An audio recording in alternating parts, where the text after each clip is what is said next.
کہ جو due social responsibility کی کنٹریبیوشن ہے شاید وہ کنٹریبیوشن اس انداز میں نہیں آ رہی. جب آپ پرائیویٹلی لوگوں کے ساتھ کانورسیشن کرتے ہیں تو عموماً ہمارے بھی، میں خود تو میرا بزنس سے کوئی تعلق نہیں ہے، لیکن ایک آدھ بزنس مین جیسے مقصود بھائی بیٹھے ہوئے ہیں، ان کو ہم بھی جانتے ہیں، اور ان سے جب پتہ کرتے ہیں کہ جی یہ ٹیکس ایویژن ہمارے یہاں کیوں ہوتی ہے، تو عمومی طور پہ آدھا سچ سامنے آتا ہے، اور وہ یہی ہے کہ جناب ٹیکس ایویژن اسی لیے ہوتی ہے کہ جو ڈسپنسیشن آف ٹیکس منی ہے اس کا درست استعمال نہیں ہوتا. تو لہٰذا لوگ اس کو ریشنلائز کرتے ہیں، درست سمجھتے ہیں کہ میرا پیسہ کسی اور کے عللے تللوں کے لیے نہیں ہے. یہ ایک آسپیکٹ ہے اس کا، اور اس نے ایک ویشیس سائیکل اس ملک میں جنریٹ کر دیا. دوسری طرف ہمارے جو گورننس کے چیلنجز ہیں، مجھے 3-3.5 لاکھ روپے تنخواہ دی جاتی ہے اور مجھ سے فیصلہ کروایا جاتا ہے $1 بلین ڈیل کا، $2 بلین ڈیل کا، اور کہتے ہیں کہ 2.5 لاکھ روپے میں گزارا کرو. ہمارا نظام جو ہے وہ انسینٹیوائز کرتا ہے کرپشن کو. ہمارے جیسے لوگ بھی تھے جن کا تنخواہ پہ گزارا تھا، اور شاید 70-80% لوگ ایسے تھے جن کو تنخواہ کی ضرورت ہی نہیں تھی. Supply of consistent cheap energy, اگر یہ انشور نہیں ہوگا انڈسٹریلائزیشن اس ملک میں کیسے ہوگی، مجھے تو سمجھ نہیں آتی. ہاں ہاؤسنگ سکیمز بنیں گی، اور جس نے گھی بنانا ہوگا وہ بھی گھر بنائے گا، جس نے کوئی بھی کام کرنا ہو وہ ترک کر کے جو ہے نا ایک horizontal expansion of residential services کے علاوہ اس ملک میں آپ کو کہیں پہ کوئی چیز نہیں نظر آ رہی ہوتی. اب جو کنسسٹنٹ اور secure supply of cheap energy ہے وہ domestically we are not bestowed with that. ہمارے پاس نیچرل گیس اس مقدار میں نہیں ہے. جو تھوڑی بہت سوئی کے مقام پہ یا سندھ میں بھی تھی یا کوہاٹ کے مقام پہ ڈسکور ہوئی تھی، وہ پوٹینشیل نہیں رکھتی کہ وہ ہیوی انڈسٹریلائزیشن کے ایک فیز میں جا کے اور آپ کی اکانومی کو ٹرانسفارم کر سکے. ہیومن ریسورس ڈیولپمنٹ آپ کا نہیں ہوا تو نالج اکانومی کی طرف بھی آپ نسبتاً نہیں بڑھ پا رہے ہیں. اسٹارٹ اپس آپ کے نہیں ہیں، نہ ہونے کے برابر ہے. یقیناً ہوں گے تو صحیح. گڈس اینڈ سروسز، ان دونوں محاذوں پہ میں سمجھتا ہوں کہ ہماری بڑی ڈیفیشینٹ رسپانس میکینزم ہے. اس میں ریاست کے اسٹرکچرل چیلنجز بھی ہیں، اور جو بزنس ایٹیٹیوڈ ہے وہ بھی شاید کنٹریبیوٹ کر رہا ہے. ظاہر ہے یہ بزنس ایٹیٹیوڈ بہت عرصے سے ڈیولپ ہوا ہے، یہ کل کی بات تو ہے نہیں. جوڑیا بازار اور چندری گڑھ روڈ سے جب قیام پاکستان کے دورانیے سے کاروبار کا جو مزاج بنا ہے وہ ابھی تک ٹرانسفارم کارپوریٹ کلچر میں ہوتے ہوتے ہوگا. اتنی جلدی شاید ممکن نہیں ہے. ہمیں ان تمام چیزوں کا احساس ہے. جو چیدہ چیزیں ہیں اس کے لیے میں نے آج اپنی ٹیم کو بھی ریکویسٹ کی کہ آئیں. ایک چیز میں آپ کو دل سے کہنا چاہتا ہوں. I want to reassure you. میں آپ کو چاہتا ہوں کہ آپ لوگ یقین کی کیفیت میں آئیں، اور جو یقین کی کیفیت ہوتی ہے وہ دلیل کی بنیاد پہ نہیں ہوتی. کبھی دلیل سے یقین نہیں آتا. یقین ایک روحانی کیفیت کا نام ہوتا ہے کہ we will transform, we will bring optimism, we will bring positive change. How? I assure you we will do it together. ہم اکٹھے مل کے کریں گے، اور اکٹھے مل کے کرنے میں ہم سب سے پہلا قدم جو ہے نا، let's start listening to each other. ہمیں ایک دوسرے کو سننے کی جو شروعات ہے اس کی ابتدا کرتے ہیں. ہم آپ کو سنیں گے، آپ ریاست کو سنیں، آپ حکومت کو سنیں، اور جہاں جہاں اس نیت کے ساتھ کہ اوور آل اس جو اکنامک پروگریس کی جو جرنی ہے یہ ہم نے ساتھ ملا کے کرنی ہے، اور یہ اکیلے میرے یا میرے خاندان کے بینیفٹ کے لیے اگر میں سوچوں گا، انسان کو جو نعمتیں ملتی ہیں وہ فرد واحد کے لیے نہیں ہوتی ہیں، یہ شیئر ہولڈنگ ہے، اس کو شیئر کرنا پڑتا ہے۔ آپ کی مرضی ہے کہ آپ خاندان میں شیئر کر لیں، گھر میں شیئر کر لیں، محلے میں شیئر کر لیں، صوبے میں شیئر کر لیں، ملک میں شیئر کر لیں، بر اعظم میں شیئر کر لیں۔ بل گیٹس پولیو ایریڈیکیشن کے لیے شیئرنگ کر رہے ہیں۔ کمانا ہدف نہیں ہے، کمانا اس سے زیادہ کون آپ لوگوں میں سے کما سکتا ہے؟ سر رچرڈ برانسن کے ہم لوگ شاید خواب بھی نہیں دیکھ سکتے، لیکن جتنے اس مقام تک لوگ پہنچے ہیں وہ گریٹنس، عظمت ان کی اس وقت آئی ہے جب انہوں نے شیئر کرنا سیکھے، اور یہ سنت ابراہیمی ہے۔ ابراہیم علیہ السلام کی جو سب سے بڑی خصوصیت ہے، بہت ساری خصوصیات تھیں، ابراہمک فیتھ کی یہ پوری ٹریڈیشن ہے، وہ لوگوں کو کھانا کھلایا کرتے تھے، وہ لوگوں کو ساتھ ہی وڈ شیئر فوڈ۔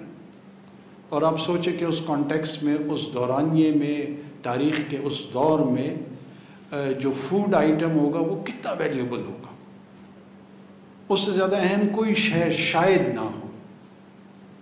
خوراک کے لیے انسان نے انسان کو قتل کیا، اس نے ایک دوسرے کی نسلوں کو برباد کیا، اور اسی قیمتی شے کو وہ سب کے ساتھ بانٹ کے مل کے کھاتے تھے۔ تو میں آپ سے یہ درخواست کروں گا کہ اس عہد کے ساتھ کہ جو ہمارے اسٹرکچرل چیلنجز ہیں، جو ہمارے نعمتیں ہمیں جو نیچرل ملی ہوئی ہیں اور بے بہا ملی ہوئی ہیں، میں جس صوبے سے تعلق رکھتا ہوں اس کے Tethyan belt, I assure you it is between 3 to 6 trillion dollar, یعنی 6 ٹریلین ڈالر کے ریزروز پہ رہنے والے لوگ، ان کے چہرے میں سے یاسیت، ڈسپونڈنسی، مایوسی وہ پھیل رہی ہے، مطلب کمال ہے۔ انڈس بیسن پہ رہنے والے لوگ وہ فوڈ انسیکیورٹی کا شکار ہیں۔ مطلب یہ نالائکی کس کی ہے؟ یہ کلیکٹیو نالائکی ہے۔ 25 کروڑ لوگوں کا ملک، 25 کروڑ لوگوں کی انرجی، 25 کروڑ لوگوں کا سوچنے کا انداز، 25 کروڑ روحیں اور بدن، یہ مایوس ہے۔ کسی سے میں پوچھوں، کہتے ہیں جی لوگ ملک چھوڑ کے جا رہے ہیں، تو کیا ہو گیا اگر ملک لوگ چھوڑ کے جا رہے ہیں؟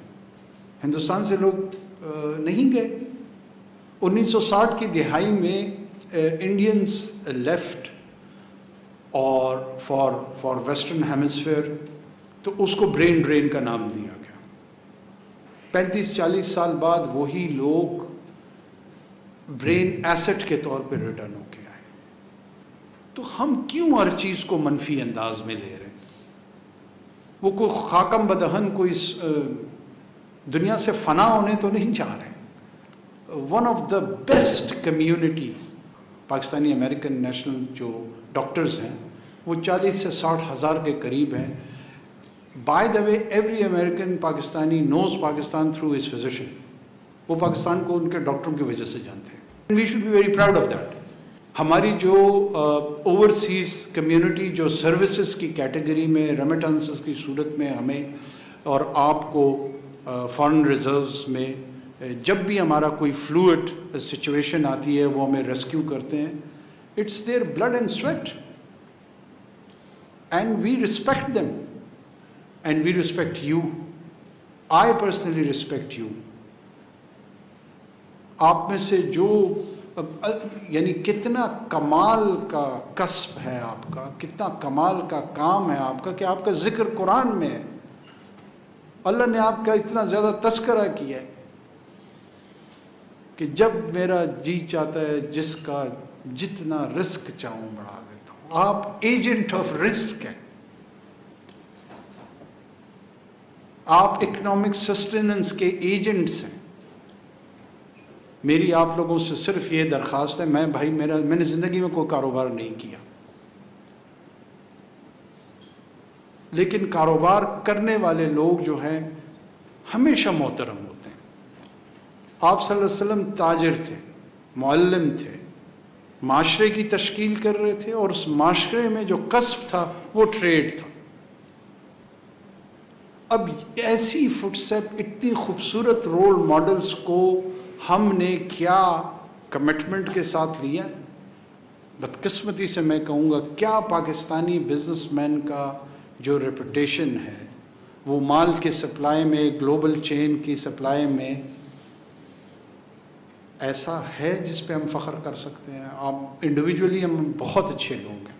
شکایتیں بعض اوقات آتی ہیں کہ آپ کی گلوبل مارکیٹ میں جو ایکسس ہوتی ہے، ٹائمز جب آپ کی سپلائی چین جاتی ہے، وہ کریڈیبلٹی کے ایشوز کریٹ ہو جاتے ہیں، بیسٹ بزنس پریکٹسز نہیں ہوتے ہیں، بہت چھوٹے چھوٹے پروفٹس کے لیے جو لارجر گڈ ہوتا ہے اس کو ڈائی ڈاؤن کیا جاتا ہے، اس کو ایلیمنیٹ کر دیا جاتا ہے، اس کی ایسیسینیشن کر دی جاتی ہے۔ ہم سوچتے نہیں ہیں کہ اس کا ہم پہ کیا اثر آتا ہے۔ What is branding? Branding is an attitude. Let's discover a Pakistani dream, let's discover a Pakistani branding. اور یہ میں نہیں کر سکتا ہوں، یہ اصل میں آپ نے کرنا ہے، تو لیٹس جوائن اٹ ٹوگیدر۔ ہمیں ایک دوسرے کی جو بات سننے کا عمل ہے اس کو شروع کرتے ہیں۔ جو پریکٹیکل سٹیپس آپ سمجھتے ہیں کہ اس انٹائر اکنامک ریوائول کے لیے لازمی ہے، اس کی انیشیشن کیسے کرنی چاہیے، ہماری ٹیم، میں خود آپ لوگوں کے لیے حاضر ہوں۔ ہم کوشش کریں گے کہ آپ لوگوں کو ہم عام لوگ نظر آئیں، ہم خواص میں سے نہیں ہیں۔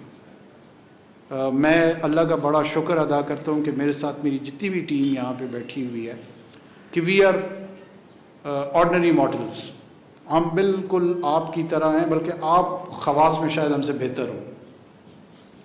اور اس لیے نہیں ہے بہتر، آپ اپنے کنٹریبیوشن کی وجہ سے بہتر ہے، اور ہم اس کو ایکنالج کرتے ہیں، ہم اس کو ایکنالج کرتے ہیں اور اس کی ریسپیکٹ کرتے ہیں۔ ایکسس آپ کو ہوگی، آپ کوئی میکینزم اس کا ڈیزائن کریں، چاہے وہ پار کے حوالے سے ہو، چاہے وہ ٹیکس ریفارمز کے حوالے سے ہو، چاہے وہ فارن ایکسچینج کے حوالے سے ایشوز ہوں۔ ہمارے جو بین الاقوامی معاہدات ہیں ان کی بیک گراؤنڈ بھی آپ کو پتہ ہے، اس کا ادراک بھی آپ کو ہے۔ جو ڈویبل ڈومین میں ہم سے ممکن ہو سکے گا، let's transform, let's improve this nation of 2500 million people. اس کا مجھ پہ بھی قرض ہے، اس کا آپ پہ بھی قرض ہے، اور کوشش کرتے ہیں کہ یہ سیلانی صاحب ہیں، ابھی میں look at him, what a wonderful individual we have in our midst. میں ترجمان تھا بلوچستان حکومت کے، میں ان کے ہاتھ ایک مرتبہ تشریف لے گیا تھا، اور اس وقت میں سوچا کرتا تھا کہ جو ریاست کی جتنی فنکشنالٹی ہے وہ ساری کی ساری سیلانی فاؤنڈیشن کرتی ہے۔ وہ ہیومن ریسورس کو ڈیولپ کر رہی ہے، وہ بھوکے کو کھانا کھلا رہی ہے، وہ اس کا دسترخوان کا جو آئیڈیا ہے، تمام وہ کام جو بطور ریاست کی اسٹیٹ کی فنکشنالٹی ہے وہ یہ کر رہے ہیں۔ یہ اٹس اے ڈیمونسٹریشن۔ اگر سیلانی کر سکتا ہے تو پاکستان کی حکومت اور ریاست کیوں نہیں کر سکتی؟ یہ سوال ہم سب کو پوچھنا چاہیے، اور ہمیں اس پہ سنجیدگی سے غور کرنا چاہیے۔ نعروں سے تو ہمیں اس سوالات کے جواب ملنے سے رہے۔ ہاں، نعرے ہم بالکل ریز کر سکتے ہیں، یہ ہمارا حق ہے، جمہوری بھی ہے، انسانی بھی ہے، اور جتنے بھی حقوق جڑے ہوئے ہیں اس سے وہ ہیں، لیکن جوابات نہیں ملیں گے۔ اس میں جواب اس سنجیدہ انداز میں غور و فکر کے بعد مل سکتا ہے کہ اگر ایک آرگنائزیشن وہ رول پرفارم کر سکتی ہے تو اسٹیٹ اپنی اتنی بڑی مشینری کے ساتھ کیوں نہیں کر پا رہی ہے؟ کہیں ہماری کوتاہیاں ہیں، ہمیں وہ تسلیم کرنی ہوں گی، کہیں آپ کے ہاں کمیاں ہیں، آپ کو بھی اس پہ، ان اداؤں پہ تھوڑا سا غور کرنا پڑے گا۔ میں اپنی بات کو اب اختصار کے ساتھ ختم کرتے ہوئے، اختتام میں لاتے ہوئے چاہوں گا کہ گورنر صاحب سٹارٹ لیں، پہلے تو ان کو انٹروڈیوس کریں اور پھر انٹروڈکشن کے ساتھ اپنی جو آئی ایم شیور کہ کوئی نہ کوئی پوائنٹس آپ لوگوں نے بھی تیار کیے ہوں گے، ان کو ہم سنیں، آپ اس کو کنٹریبیوٹ کریں، اور جو ریلیونٹ ہمارے ٹیم ممبرز ہیں، کامرس کے منسٹر ہمارے ساتھ یہاں ہیں، انرجی کے ہیں، پاور کے ہماری منسٹر فائنانس یہاں بیٹھی ہوئی ہیں، ہم اس کو جاٹ ڈاؤن کریں گے اور ایک میکانزم ڈیزائن کریں گے کہ کون سے ڈویبلز پاسبل ہیں اور اس مختصر وقت پہ ہم کیا کر سکتے ہیں، اور آنے والی حکومت کے لیے اگر کوئی بلو پرنٹ ہم چھوڑ سکیں وہ بھی ہم کر دیتے ہیں، تاکہ شارٹ ٹرم کچھ چیزوں پہ کام ہو جائے اور کچھ لانگ ٹرم پہ ہو جائے۔ بہت شکریہ جی۔